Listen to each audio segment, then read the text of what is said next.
Nama Tuhan kita yang termasyhur, yang perkasa selamanya.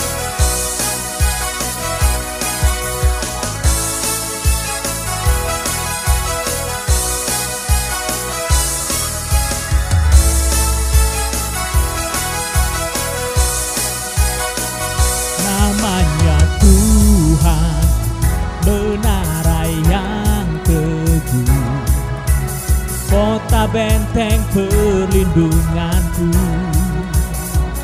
Allah yang perkasa, Dia Bapa yang kekal, gunung batu keselamatanku. Engkau yang termulia di bumi di surga, termasyhur perkasa selamanya. Engkau yang berkuasa di dalam segala hal, ada kuasa dalam nama Yesusku.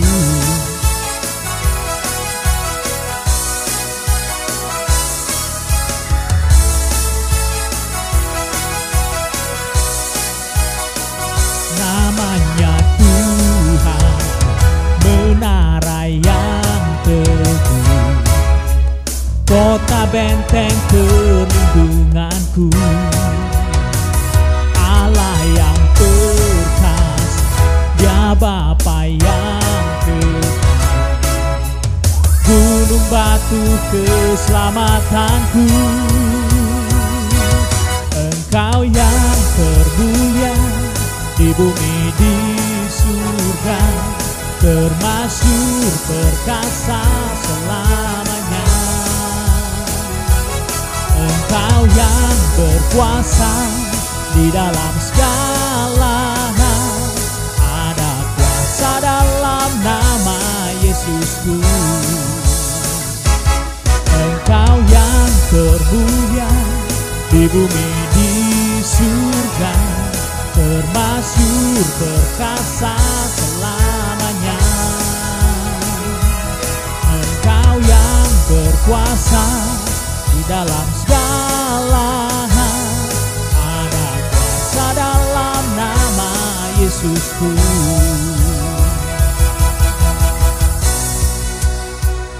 Kuasa di dalam nama Tuhan kita Yesus Kristus.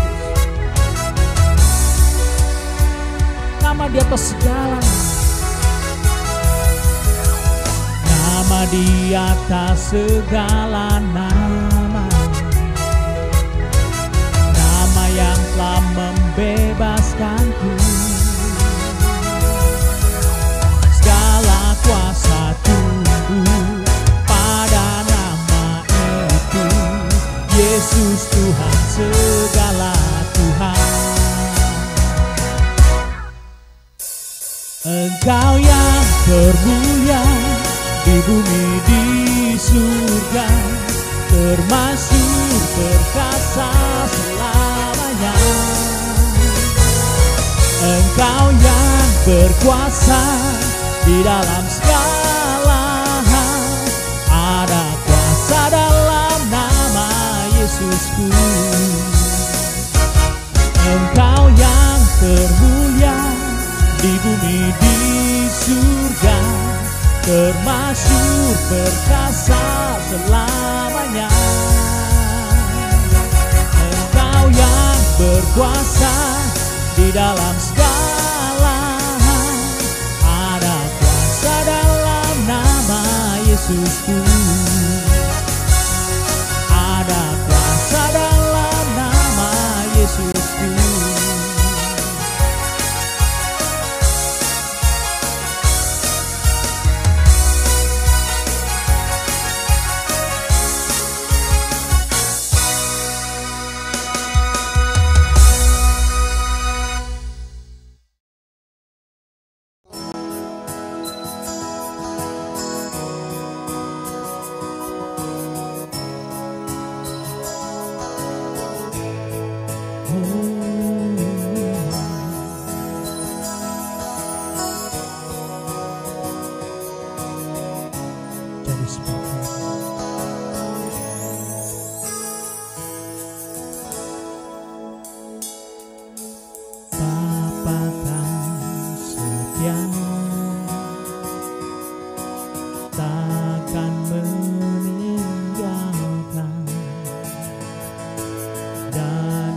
Percaya Engkau milikku dan ku milikmu. Kerinduanku tinggikan namamu, karena ku tahu Engkau dalamku dan ku dalammu. Ubah hatiku seputih hatimu, setulus salibmu, kasihmu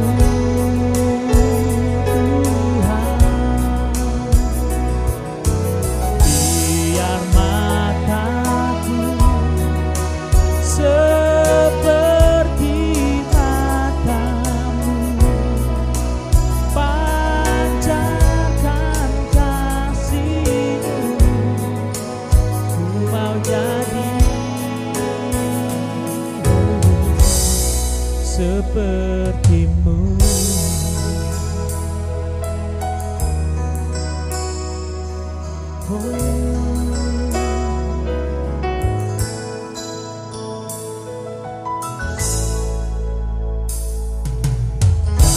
Apakah setia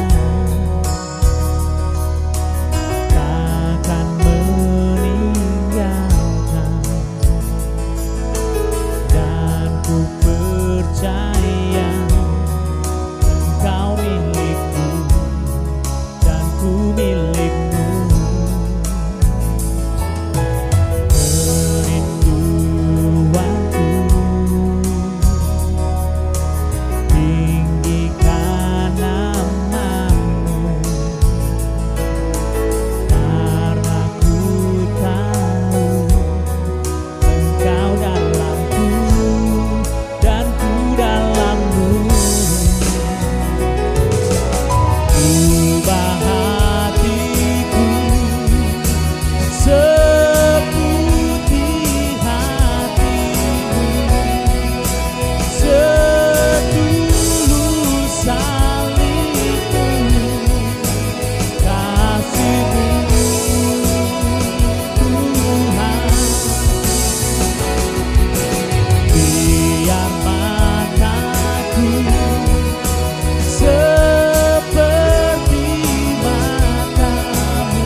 jadi,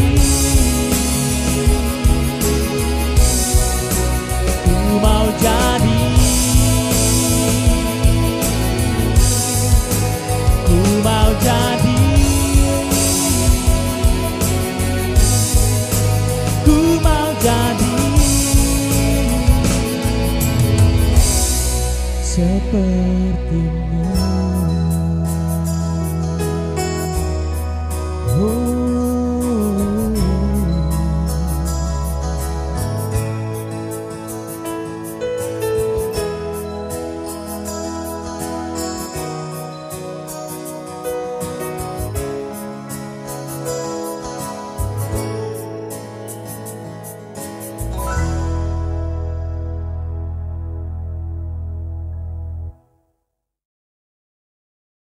Memiliki hati seorang murid.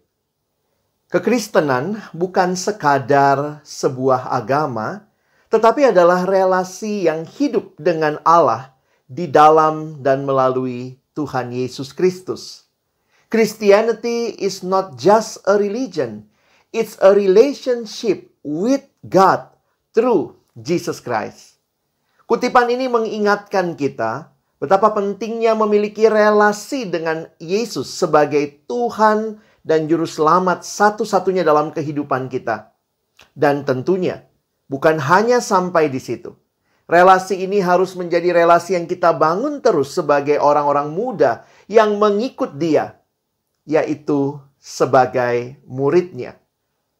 Tema kita saat ini adalah memiliki hati seorang murid. Betapa pentingnya hati. Kita diingatkan di dalam Amsal 4 ayat 23, jagalah hatimu dengan segala kewaspadaan, karena dari situlah terpancar kehidupan. Lalu bagaimana sebagai orang-orang yang mengikut Yesus? Hati seperti apa yang seharusnya kita miliki? Itulah yang akan kita lihat di dalam bagian Alkitab yang saya akan bacakan bagi kita. Satu waktu Yesus berkhotbah kepada orang banyak di bukit yang kita kenal dengan khotbah di bukit. Tetapi sebenarnya jika kita memperhatikan, inti pengajarannya adalah bagi orang-orang yang telah menjadi muridnya. Karena tuntutan yang dia minta adalah tuntutan yang begitu tinggi bagi orang-orang yang bukan hanya ikut Yesus, iseng-iseng ikut, tetapi orang-orang yang sungguh-sungguh mau mengikut Dia. Di akhir khotbah di bukit, Yesus memberikan satu perumpamaan menggambarkan kesejatian seorang murid. Dan mari kita akan merefleksikan bagian ini untuk memahami bagaimana kita bisa memiliki hati seorang murid yang mengikut Yesus dengan sepenuh hati kita. Di dalam Matius pasal yang ke-7 ayat 24 sampai ayat yang ke-27.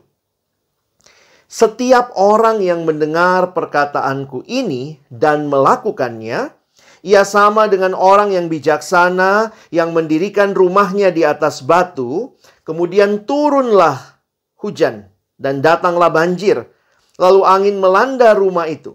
Tetapi rumah itu tidak rubuh, sebab didirikan di atas batu. Tetapi setiap orang yang mendengar perkataanku ini dan tidak melakukannya, ia sama dengan orang yang bodoh yang mendirikan rumahnya di atas pasir.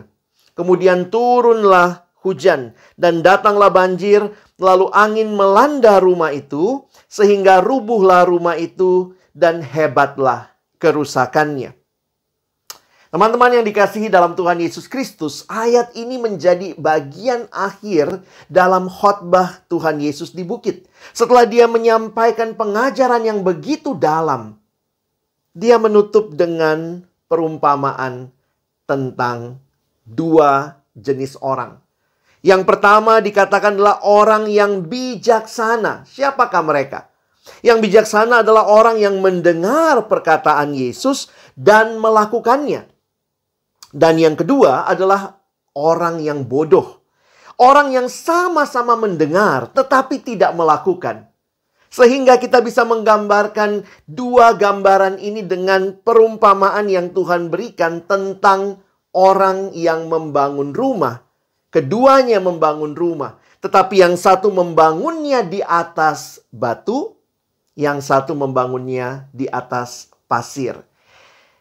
Bagi saya, ayat ini memberikan pemahaman seperti apa seharusnya hidup seorang murid yang mengikut Yesus.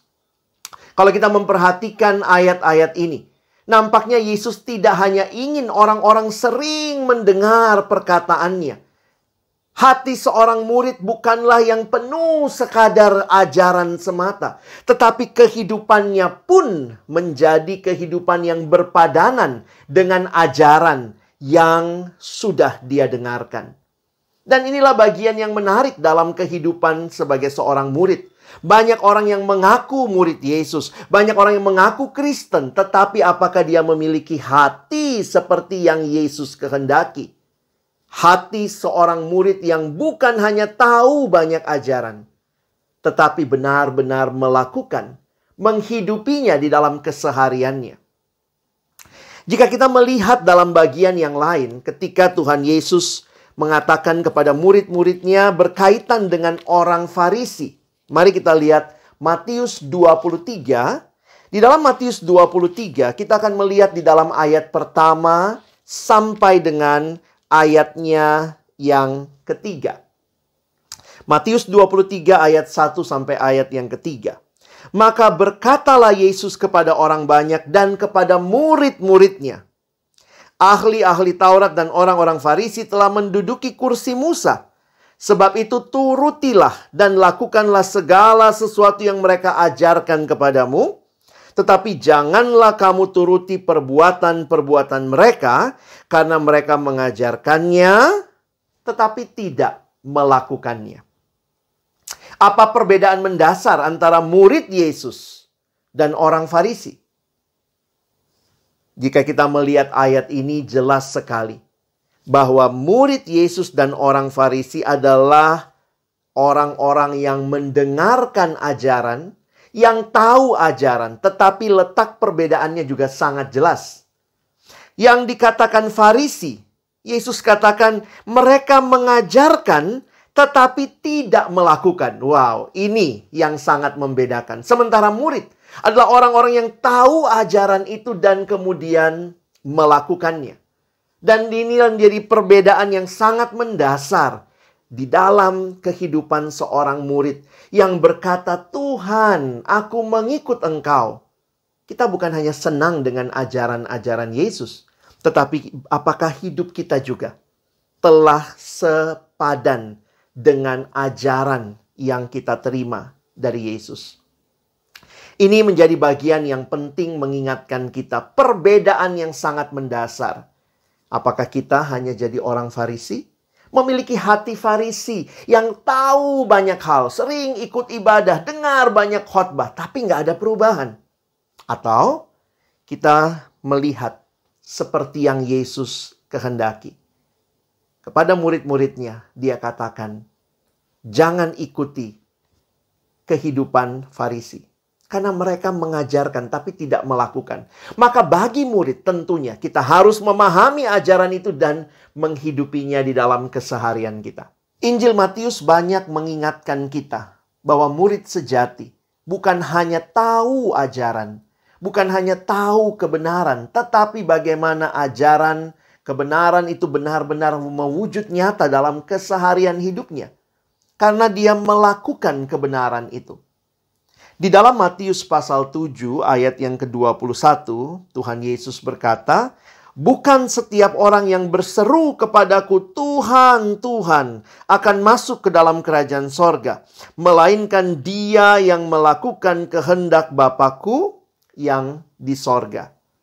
Perhatikan ayat ini, tentunya bukan berarti keselamatan kita karena kita melakukan sesuatu, tetapi ayat ini sedang mengingatkan kita bahwa kalau kita berkata kita murid Tuhan, maka bukan hanya di bicara kita, di ucapan kita kalimatnya sangat rohani, Tuhan, Tuhan. Tetapi apakah kehidupan kita telah menyatakan apa yang kita ucapkan?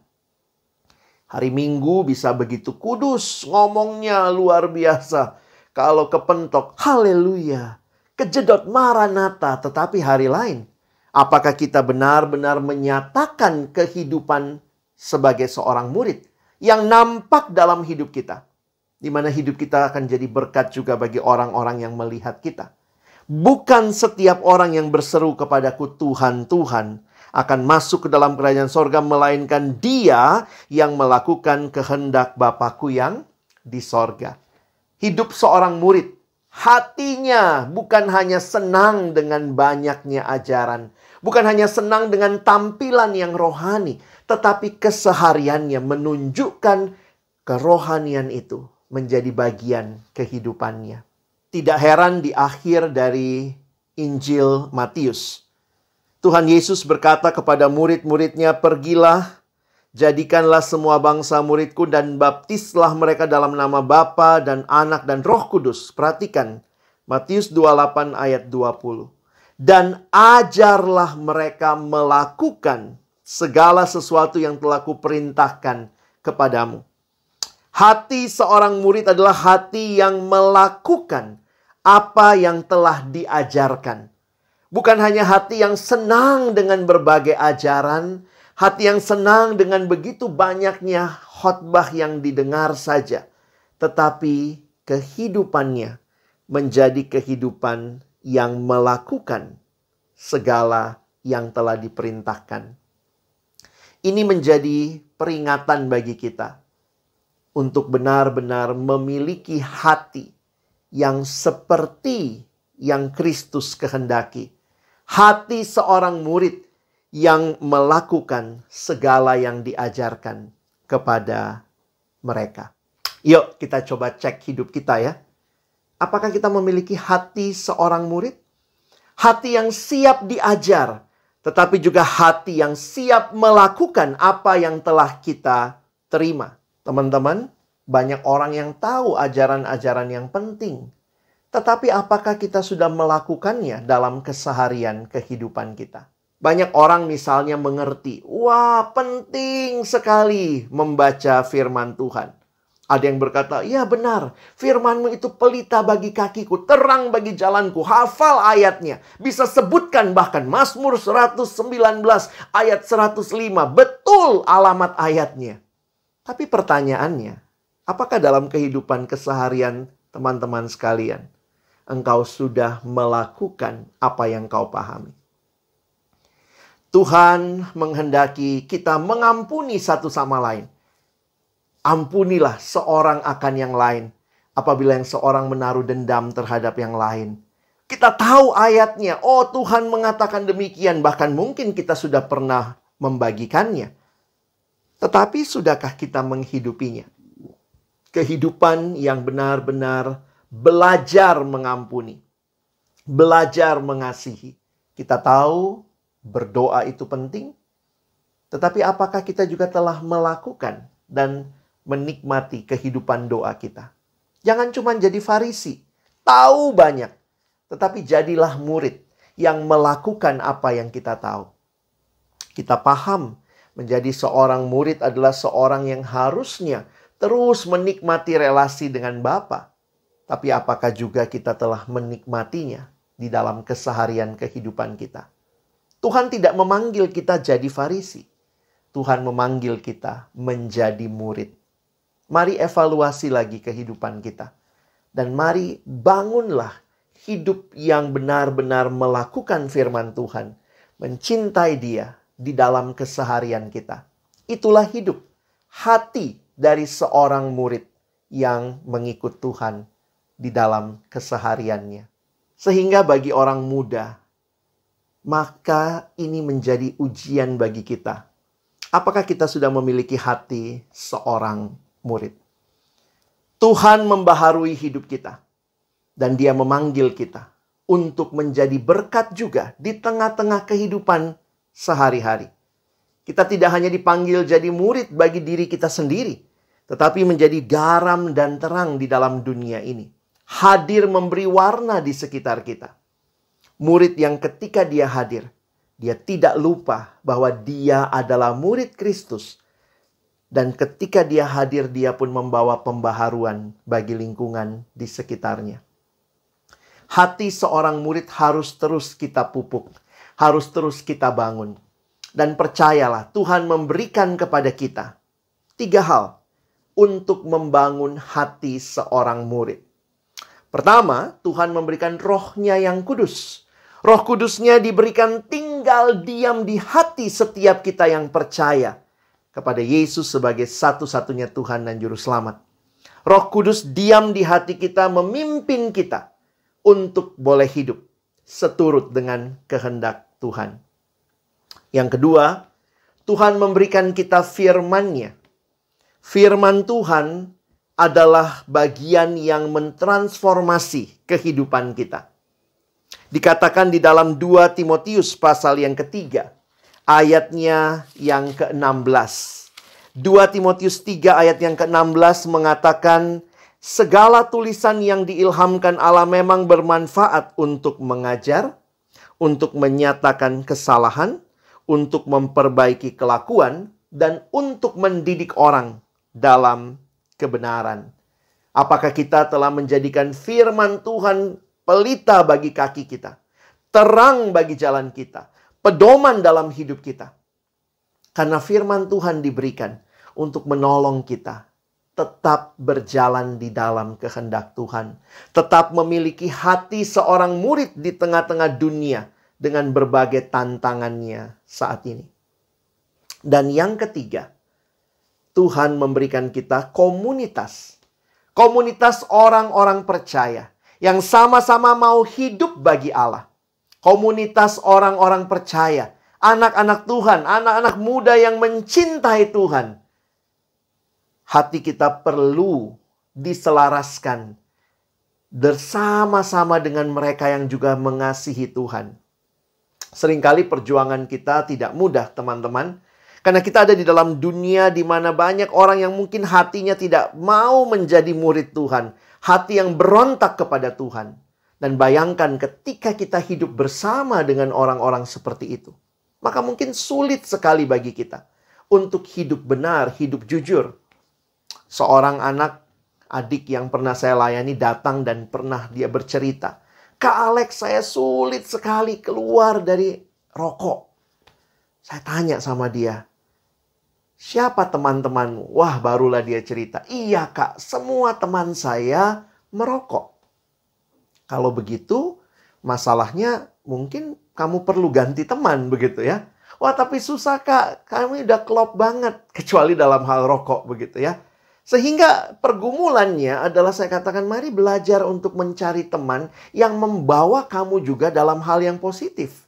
Sehingga untuk hidup sebagai murid, engkau juga butuh saudara-saudara seiman yang menjadi kawan seperjalanan, menemanimu berjalan bersama. Kita bersyukur kalau ada kelompok-kelompok yang membangun iman orang-orang muda untuk hidup di dalam dunia ini. Jadi terang, jadi berkat bagi sesama.